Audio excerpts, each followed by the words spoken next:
Iran ಜೊತೆ America ಎರಡನೇ ಸುತ್ತಿನ ಮಾತುಕತೆ ನಾಳೆ ಪಾಕಿಸ್ತಾನದಲ್ಲಿ ಮಾತುಕತೆ ಅಂತ ಡೊನಾಲ್ಡ್ ಟ್ರಂಪ್ ಹೇಳಿದ್ದಾರೆ.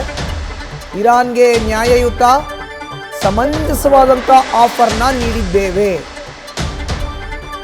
ಇರಾನ್ ಈಗ ಒಪ್ಪಂದ ಮಾಡಿಕೊಳ್ಳುವುದು ಒಳ್ಳೆಯದು, ಇಲ್ಲದಿದ್ದರೆ ಇರಾನ್ನಲ್ಲಿನ ಪ್ರತಿ ವಿದ್ಯುತ್ ಸ್ಥಾವರ ಧ್ವಂಸ ಮಾಡ್ತೀವಿ.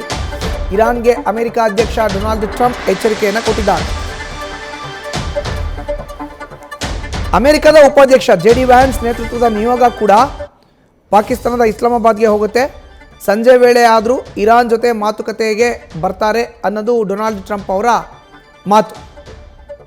ಪಾಕಿಸ್ತಾನದಲ್ಲಿ ಸಂಧಾನ ಸಭೆಯ ಮಾತುಕತೆ ಆಗಬೇಕಾಗಿದೆ. ಪಾಕಿಸ್ತಾನ ಅಮೆರಿಕ ಮತ್ತು ಇರಾನ್ ನಡುವೆ ಸಂಧಾನ ಶಾಂತಿ ಒಪ್ಪಂದದ ಮಾತುಕತೆಗೆ ವೇದಿಕೆಯನ್ನು ಕಲ್ಪಿಸಿದೆ. ಶಹಬಾಜ್ ಶರೀಫ್ ನೇತೃತ್ವದಲ್ಲಿ ಎರಡು ದೇಶಗಳು, ಉಭಯ ದೇಶಗಳ ಜನಪ್ರತಿನಿಧಿಗಳ ನಿಯೋಗ ಮಾತುಕತೆಯನ್ನು ಮಾಡ್ತಾ ಇದೆ. ಮೊದಲ ಸುತ್ತಿನ ಮಾತುಕತೆ ವಿಫಲ ಆಗಿತ್ತು. ಬರೋಬ್ಬರಿ 20 ಗಂಟೆಗಳ ಕಾಲ ಮಾತುಕತೆ ಅದು ವಿಫಲ ಆಯಿತು. ಈಗ ಎರಡನೇ ಸುತ್ತಿನ ಮಾತುಕತೆಗೆ ವೇದಿಕೆಯನ್ನು ಕಲ್ಪಿಸಿಕೊಡ್ತಾ ಇದೆ ಪಾಕಿಸ್ತಾನ. ಬಂದು ಕೂತು ಮಾತುಕತೆಯನ್ನು ಆಡಿ ಯಾರಿಗೂ ಒಳ್ಳೆಯದಲ್ಲ, ಯುದ್ಧವನ್ನು ನಿಲ್ಲಿಸಿ ಶಾಂತಿ ಒಪ್ಪಂದವನ್ನು ಮಾಡ್ಕೊಳ್ಳಿ ಅನ್ನೋದು ಪಾಕಿಸ್ತಾನದ ಮಾತು. ಇನ್ನು ಅಮೆರಿಕ ಕದನ ವಿರಾಮವನ್ನು ಕೂಡ ಘೋಷಣೆ ಮಾಡಿದೆ 15 ದಿನಗಳ ಕಾಲ.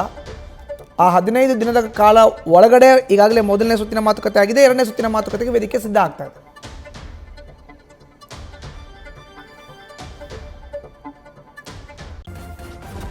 ನ್ಯೂಸ್ ಫಸ್ಟ್ ನಿರ್ಭೀತಿಯಿಂದ ನಿಮ್ಮ ಪರವಾಗಿ.